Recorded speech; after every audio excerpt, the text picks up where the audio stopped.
होता ना, समधी आपस में मिलते हैं तो एक दूसरे को सम्मान देना पड़ता है, भेंट देनी पड़ती है, जी हजूरी भी करनी पड़ती है, खाना पीना भी उसको कराना पड़ता है, उसके नखरे भी सहने पड़ते हैं, जो वो मांगे वो देना भी पड़ता है।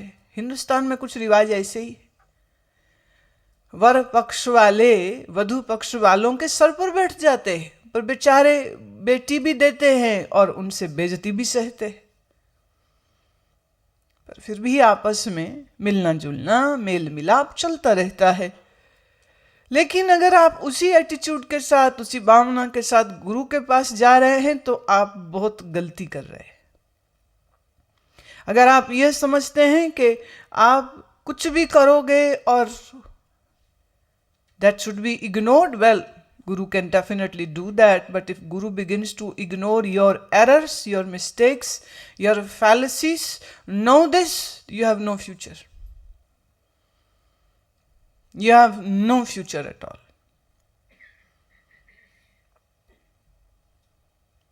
हजरत जलालुद्दीन रूमी कहते थे, ईश्वर के घर के द्वार पर एक ताला है और उसकी चाबी मुर्शिद के पास होती। सो मुर्शिद को राजी रख और वहां पर जाकर के अपना आप नहीं दिखाना चाहिए। संतों के यहाँ एक कथन चलता है, वो कहते हैं, ज्ञानी के हम गुरु हैं, अज्ञानी के हम दास। बड़ी अजब स्टेटमेंट है ये। ज्ञानी के हम गुरु हैं, अज्ञानी के हम दास, मतलब जो हमसे ज्ञान सीखने की दृष्टि से मिलेगा उसको तो हम गुरु बन करके ज्ञान देंगे, पर जो अज्ञानी है, जिसको ज्ञान से कोई लेना देना नहीं, अगर ऐसा मनुष्य हमारे पास आ गया तो हम हाथ जोड़ेंगे उसको अपना गुरुपना नहीं दिखाएंगे, क्योंकि दिखाना बेवकूफी हो जाएगी। चीन की एक कथा कहती हूं। एक मठ में गुरु कह रहे थे अपने शिष्यों को कि ज्ञानी के सामने कोई भी नहीं टिकता है, ज्ञानी के लिए सब अभी अंधकार में मूढ़ की भांति विचर रहे लोग होते हैं। इतने में खबर आई कि उनके राज्य का एक मंत्री पधारा है, द्वार तक आ गया है। गुरु ने अपनी कुर्सी छोड़ी, खड़े हो गए। अब शिष्य सब देख रहे हैं कि अभी तो कह रहे थे कि ज्ञानी के लिए कोई कुछ नहीं, और मंत्री का नाम सुनते ही ये तो गद्दी छोड़ के खड़े हो गए और जल्दी से कहा, एक कुर्सी लेकर के आओ और उसके भोजन का इंतजाम करो और उसके लिए चाय का प्रबंध करो। मंत्री आया, उसको कुर्सी में बैठाया, बाकी सब नीचे बैठे, उसके लिए कुर्सी है, उसको कुर्सी पर बैठाया और बहुत सत्कार और बड़ी मीठी भाषा से स्वागत किया, भोजन भी कराया, चाय भी पिलाई। और मंत्री ने कहा कि हम तो यहाँ से गुजर रहे थे, आपकी बड़ी महिमा सुनी है कि आपका स्कूल बहुत अच्छा चलता है, सो देखने की इच्छा से हम आ गए। थोड़े समय में वो मंत्री चला गया। शिष्य तो तपाक से गुरुजी से पूछते हैं, गुरुदेव आपने कुछ समय ही पहले कहा कि ज्ञानी के लिए अज्ञानी मूढ़ की क्या वैल्यू, और अभी हमने जो देखा वह आपके वचन से बिल्कुल विपरीत है। हम समझ नहीं पाए, हमारी तुच्छ बुद्धि ये जान नहीं पाई, आपने कहा कुछ और किया कुछ और, सो क्यों? गुरु ने कहा, देखो ये तो मंत्री था तो इसके लिए तो मैं गद्दी से खड़ा हो गया। मान लो अगर कहीं यहां राजा खुद आ जाए तो उसका स्वागत करने के लिए मैं स्कूल के मेन गेट पे खड़ा हो जाऊंगा। ले वो क्यों? गुरु ने कहा, उसका कारण यह है कि यह मंत्री या यह राजा अगर हम पे कुपित हो गए, इनको ज्ञान की इच्छा तो कोई है नहीं, वो सिर्फ अपना आप दिखाने हमको आ रहे हैं कि हम मंत्री हैं और तुम क्या हो, सिर्फ एक टीचर। और ऐसे मनुष्य के आगे अगर मैं अपनी महानता को साबित करने की ये दुस्साहस कर दिया तो ये हमारे साथ दुश्मनी करेंगे। अगर इसका स्वागत सत्कार नहीं किया तो ऑर्डिनेंस निकाल देगा, कोई रूल निकाल देगा, स्कूल बंद करा देगा, प्रॉपर्टी जब्त कर लेगा, तो जो काम मैं यहां रह करके कर रहा हूं वो सारा काम बंद हो जाएगा। इसलिए ऐसे लोगों को सम्मान दीजिए, क्योंकि वो वही लेने आए कि इतना बड़ा गुरु और मुझे हाथ जोड़े, इतना बड़ा गुरु और मुझे कुर्सी दी, इतना बड़ा गुरु और मेरे स्वागत में भोजन तैयार कराया। अब वो खुशी खुशी चला गया है, अब कम से कम हमें परेशान तो नहीं करेगा। तो ज्ञानी के हम गुरु हैं, अज्ञानी के हम दास। तुर्की में एक रिवाज है, पुराने समय पर यह रहा कि जब भी कोई सूफी के टेके में, टेके माने आश्रम समझ लीजिए, सूफी के टेके में जाता ये प्रार्थना लेकर के मुझे आप स्वीकार कर लीजिए, मैं यहाँ रहना चाहता हूँ, आपसे सीखना चाहता हूँ, तो वहाँ एक टेस्ट होता था। मुख्य द्वार के बाहर एक गलीचा बिछा दिया जाता और उसको कहते यहीं बैठो जब तक अगला आदेश ना आए। अब बैठो मतलब बैठो, उठना नहीं, जाना नहीं। कब आएगा मैसेज अंदर से कि आप स्वीकृत हो मालूम नहीं, पर बैठो यहां इंतजार करो। 1 दिन 2 दिन, जिसमें रात भी शामिल है, वहीं बैठा इंतजार कर रहा है। 3 दिन, प्राय चौथे दिन या चौथी सुबह तलक मैसेज दे देते। फिर उसको कहते अच्छा अब अंदर आ जा, तो मुख्य गेट के द्वार के अंदर ले आते, फिर वहां एक बिछा देते, कहते अब यहां बैठ। जो वो पहली बार आता है, पहले 3 दिन, उसमें उसे कहते हैं कि भी तुम्हें जरूरत हो तो ये पानी पड़ा पी लेना, और टू आंसर नेचर्स कॉल, तो वहां सामने टॉयलेट है। पर अगर अंदर आ गया फिर वो पानी की सुराही भी नहीं होगी। अब करो इंतजार, गुरु जब मिलेंगे, वेट।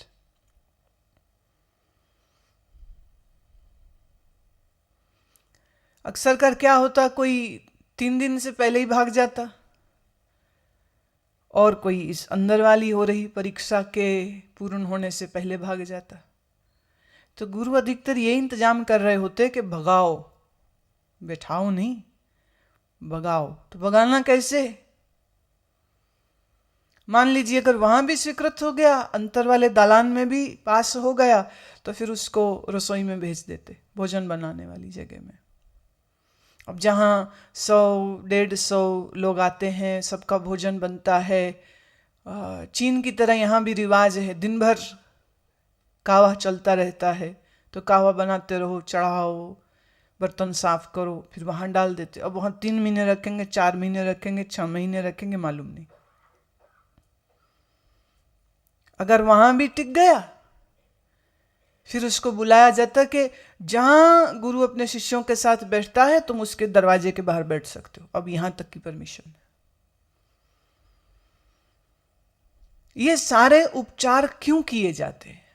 ताकि जो भी कोई अभिमानी है वो भाग जाए, कच्ची बुद्धि वाला है भाग जाए, just to know for the sake of inquiry अगर कोई आया है वो भी भाग जाए।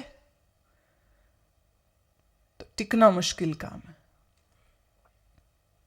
आप कह सकते हो गुरु तो बड़े कठोर है। इस कठोरता में जो करुणा है वो बहुत सूक्ष्म है, जल्दी की समझ नहीं आती। आज के इस श्लोक को लेते हैं। नास्तिकाय कृतघ्नाय दाम्भिकाय शठाय च अभक्ताय विभक्ताय च वाच्येयं कदाचन। नास्तिक, कृतघ्न, दंभी, शठ, अभक्त, विरोधी को यह गुरु गीता नहीं कहनी चाहिए। गुरु गीता माने ज्ञान,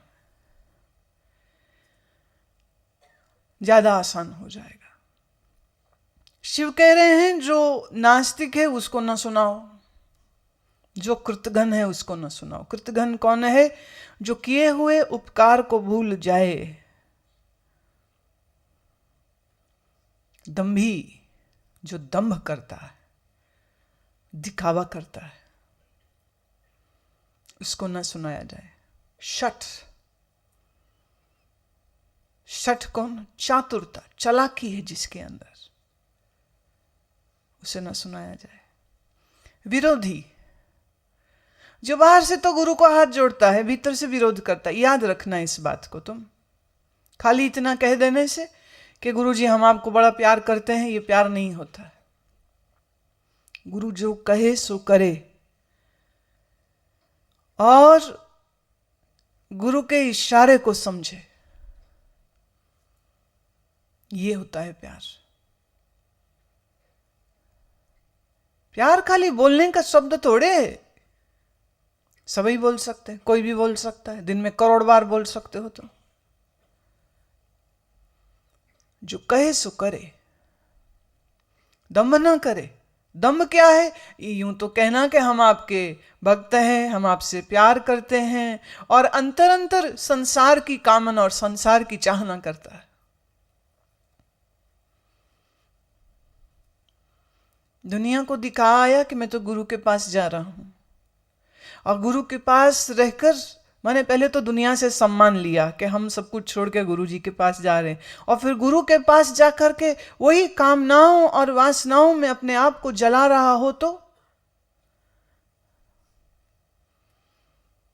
शिव का ये आदेश है, ऐसे व्यक्ति को दूर करो।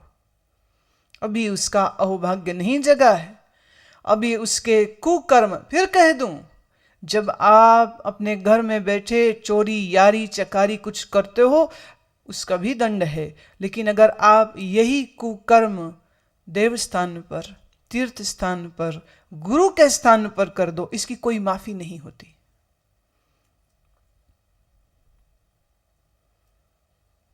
कोई माफी नहीं होती इसकी।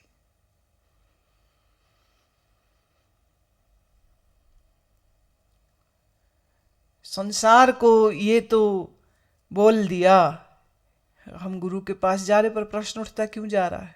इसलिए कि गुरु के पास करना कुछ नहीं पड़ेगा और आराम से बैठ के खाएंगे। कभी कभी बड़े बड़े निठल्ले और आलसी यहां भी आ जाते हैं, पूरा ड्रामा होता है उनका। घर वाले भी कहेंगे रख लो रख लो रख लो रख लो रख लो, वो भी कह रहा है हमें रख लो, सेवा में रख लो रख लो रख लो। अच्छा चलो देखेंगे, कुछ समय देखेंगे, अगर टिक गए तो अच्छा है, वैसे मुश्किल है यहां पर रहना। नहीं नहीं, जो कहोगे सो करेंगे, जो कहोगे सो करेंगे। महीना करेंगे, 2 करेंगे, और उसके बाद वो जो तमोगुण है, आलस्य है, वो सारा उछल के बाहर आ जाता है। फिर पूछना पड़ता है, आरती में नहीं थे, योग में नहीं थे, ध्यान में नहीं थे, कहां थे? सो रहे थे। कहां थे? कहीं गप्पे मार रहे थे। कहां थे? बाजार में घूम रहे थे। भाई जब बाजार में घूमने के चाव थे, अगर सोने के चाव थे, आलस्य में पड़े रहना तुम्हें अच्छा लगता था, तो फिर तुम्हारी खोपड़ी क्या फिर गई है जो तुम यहां आए हो?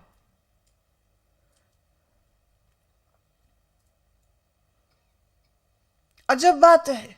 दंभ भी करेगा, पाखंड भी करेगा, शठ भी है, पर जब उससे बोलो अच्छा जाओ अब यहां से, आप यहां नहीं रह पाओ, फिर रोएगा, नहीं हमें भेजो मत। 2-1 बार यह हुआ, हमने फिर करुणा करके मौका दिया, चलो कोई बात नहीं, रुक जाए, कोई बात नहीं। पर थोड़े ही समय बाद फिर कुछ ऐसी हरकत वो कर जाता है कि फिर तो उठा के बाहर फिकवाना पड़ता है।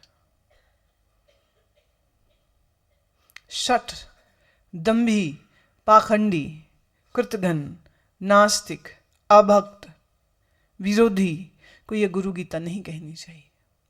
पहले श्लोक में वो कह चुके हैं, सत्कर्म परिपाकच्च चित्त शुद्धस्य धीमतः। जिसके जीवन में सत्कर्म है, जिसका मन शुद्ध है, ऐसे बुद्धिमान व्यक्ति को ही गीता कहनी चाहिए। अब बात क्या हो रही, किसको कहना किसको नहीं कहना, कौन इसके योग्य है, अधिकारी है, और कौन इसके योग्य नहीं है, इसका भी विचार करना आवश्यक है। स्त्री लोलुपाय मूर्खाय कामुपहत चेतसे निंदकाय न वक्तव्य गुरु गीता स्वभावतः। स्त्री लंपट, मूर्ख, काम वासना से ग्रस्त चित्त वाले तथा निंदक को ये गुरु गीता नहीं कहनी चाहिए। स्त्री लंपट, पुरुष वक्ता पुरुष श्रोता तो स्त्री लंपट कह रहे हैं, लेकिन अगर इसको हम जनरलाइज करें तो हो जाएगा पुरुष लंपट अथवा स्त्री लंपट। स्त्री के लिए पुरुष, पुरुष के लिए स्त्री। जिसके मन में लंपट माने ममता से भरा है, आकर्षण से भरा है, जिसका चित्त अमूर्ख है। एक ज्ञान समझने के लिए भी बुद्धि चाहिए, जिसके पास बुद्धि नहीं है वो समझ भी नहीं पाएगा। कई लोगों को मैं देखती हूं, जहां जरा सा भी विषय सूक्ष्म होने लग जाए उनको नींद आने लग जाती।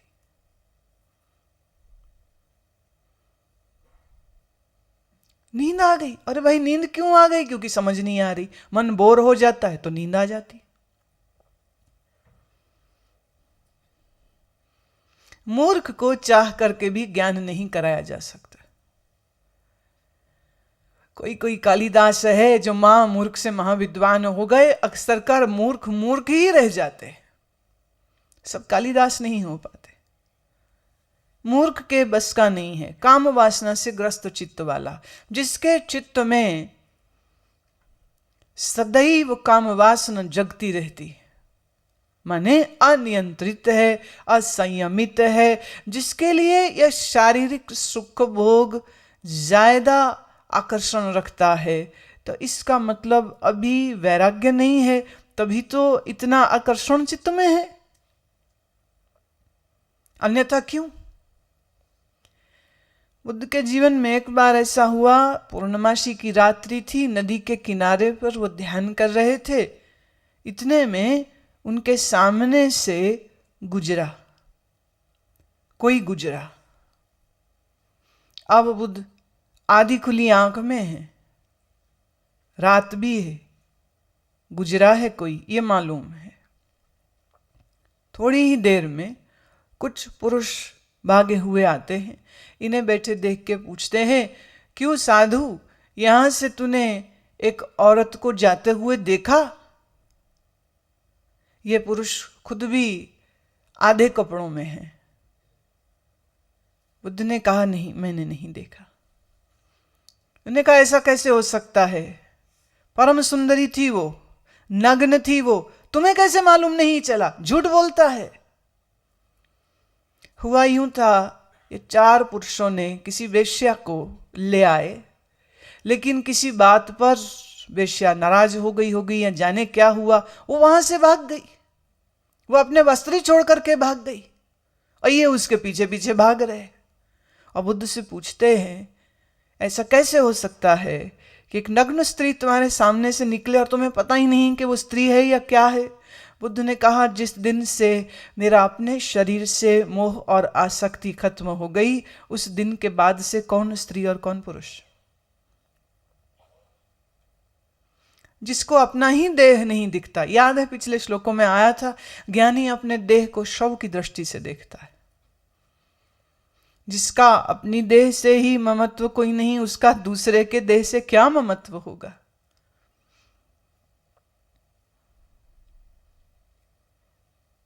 ज्ञान की इन मंजिलों को प्राप्त अगर करना कोई चाहे तो चित्त से यह दैहिक आकर्षण, विषय के आकर्षण का नाश करना होगा। जिसके अभी है, 2 बात आती है। पहली बात तो यह कि अभी तुम तैयार नहीं हो इसके लिए, और दूसरी बात यह है अभी तुम रहो वहीं पर, उसी विषय भोग में रहो। शायद भोग भोगते भोगते भोगते भोगते कभी अंदर जागरण आ जाए कि इन भोगों से मिले सुख सदा नहीं रहते हैं, और इस सुख के लिए स्त्री को पुरुष की और पुरुष को स्त्री की गुलामी करनी पड़ती है। शायद किसी दिन ये सन्मति तुम्हें आ जाए। जिस दिन आएगी ना तब आना, अभी जाओ।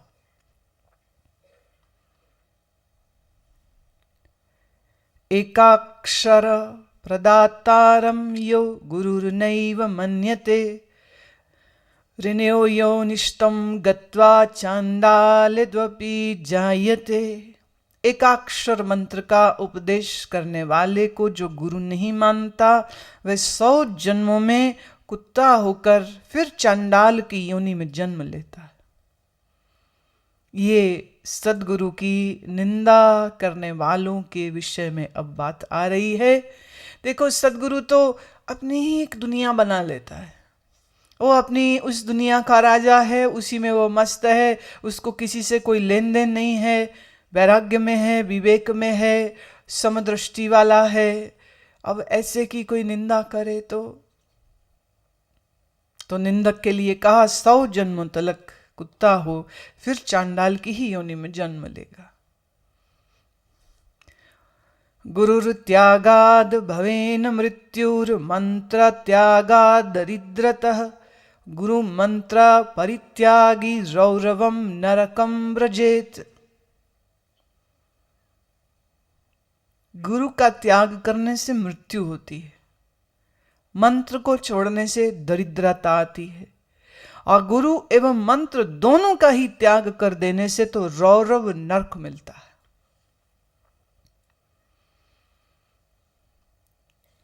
गुरु का त्याग करने से मृत्यु होती है, माने गुरु को त्याग दिया तो बंदा मर जाएगा। अरे भाई, यहां दैहिक मृत्यु की बात नहीं कर रहे, शरीर के मरने की बात तो कर ही नहीं रहे। यहां मृत्यु का अर्थ है उसकी आध्यात्मिक उन्नति खत्म, फिनिश, अब कुछ नहीं होगी।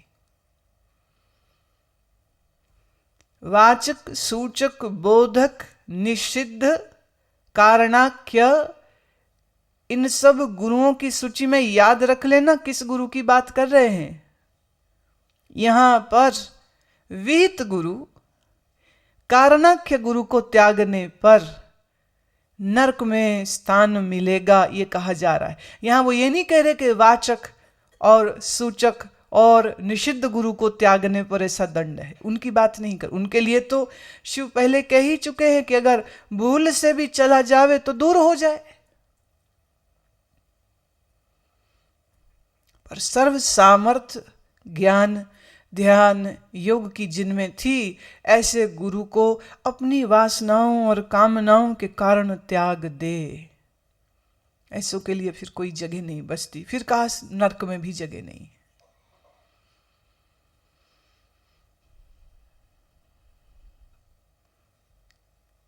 इस विषय में मैं एक और बात कहना चाहती हूं।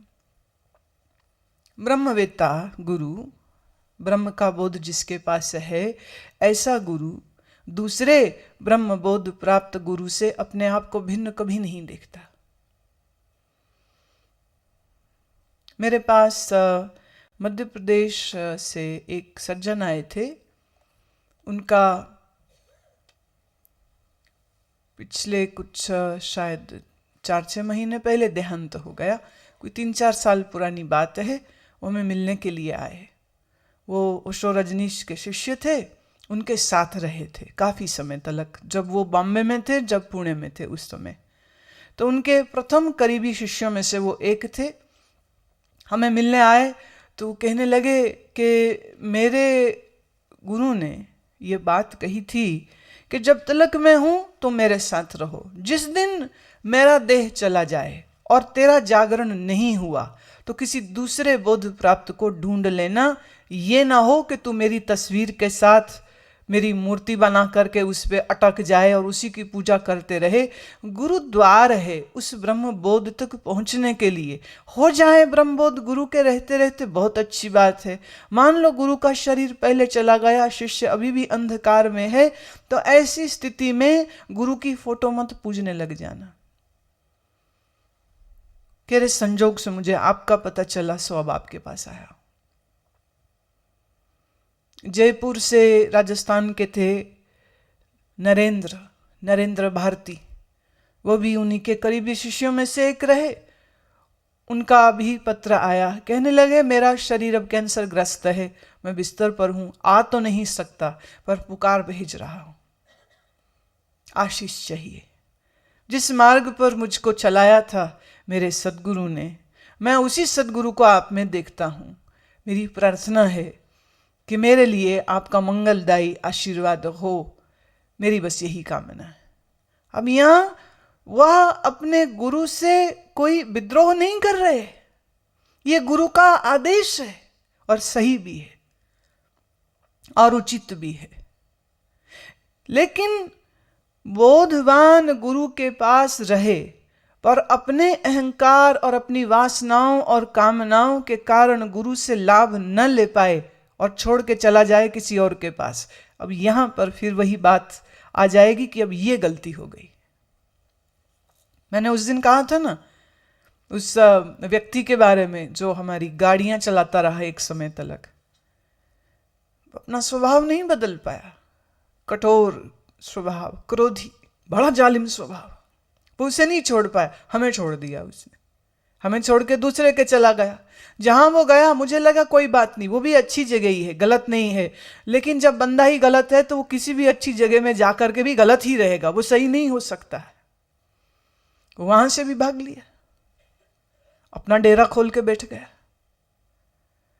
अब क्या है उसकी क्या स्थिति नहीं है मैं कह नहीं सकती हूं, पर यह गुरु गीता का श्लोक जो उसके लिए और उस जैसे दूसरे लोगों के लिए बात कह रहे हैं वो निश्चय ही बहुत कठोर है। ये बात माननी पड़ेगी। गुरु करुणाशील है सो सत्य है, पर करुणाशील गुरु को अपनी कमजोरियों के कारण, माने हम क्या बोलते हैं, कहावत है ना, सर कटा सकते हैं लेकिन सर झुका सकते नहीं। झुकेंगे नहीं, कट जाएंगे। अपने आप को बदलेंगे नहीं, तुम्हारे यहां से भाग जाएंगे। भाग जाओ भाई, पर इन भागने वालों को फिर हमेशा भागते ही रहना पड़ेगा। गुरु के दिए मंत्र का त्याग कर दे तो दरिद्रता आती। फिर यहां आर्थिक दरिद्रता की बात नहीं है, यह भी आध्यात्मिक दरिद्रता की बात है।